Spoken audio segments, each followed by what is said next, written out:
ग्रामदैवत श्री अर्जुनेश्वर देवाची यात्रा 9 ते 11 मार्च अखेर होणार। प्रतिवर्षाप्रमाणे साजरी होणारी श्री ग्रामदैवत अर्जुनेश्वर देवाची यात्रा सोमवार दिनांक 9 मार्च ते 11 मार्च अखेर संपन्न होत आहे। यात्रेनिमित्त विविध कार्यक्रमाचे आयोजन करण्यात आले आहे। सोमवार दिनांक 9 मार्च रोजी सकाळी 8 ते 9 पर्यंत चौघडा वाद्य व अभिषेक, यात्रा उद्घाटन ज्येष्ठ नागरिक पांडुरंग खोत यांच्या हस्ते तर श्रीचा अभिषेक अरुण दादासाहेब देसाई शिरोळ यांच्या हस्ते होणार आहे। सकाळी 11 वाजता महाप्रसादाचे आयोजन करण्यात आले असून यावर्षीचे अन्नदाते अरुण देसाई शिरोळ हे आहेत। सकाळी 10 वाजता रांगोळी स्पर्धा पुरुष व महिला गटात स्वतंत्र होतील, तर रात्री 9 वाजता पुणेरी तडका हा कार्यक्रम होणार आहे। उद्घाटक आप्पासो कदम, अध्यक्ष बिरबल मैशाळे गुरुजी व प्रमुख मान्यवरांची उपस्थिती लाभणार आहे।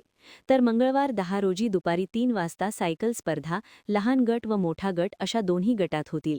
त्यानंतर मॅरेथॉन स्पर्धा गाव मर्यादित, दुपारी 4 वाजता अडथळा सायकल स्पर्धा, रात्री 9 वाजता ऑर्केस्ट्रा झंकार बीट्स, तर बुधवार दिनांक 11 रोजी सकाळी 8 वाजता श्रीचा नैवेद्य, श्रीची भव्य पालखी मिरवणूक व रात्री 9 वाजता वैभव डान्स म्युझिकल नाईट यांचा कार्यक्रम आहे।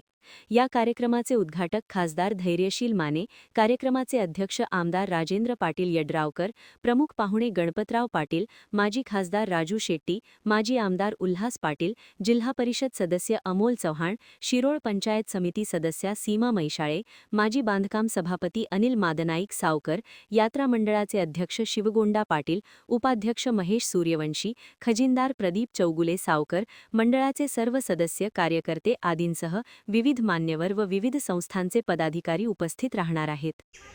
सोमवार दिनांक 9/3/2026 पासून यात्रेची सुरुवात होत आहे। या यात्रेची पूर्वतयारी झालेली आहे। तरी यात्रेमध्ये 3 दिवस करमणुकीचे कार्यक्रम व विविध प्रकारच्या स्पर्धा आहेत। तरी सगळ्यांनी यात्रा शांततेने पार करून यात्रा मंडळास सहकार्य करण्याचा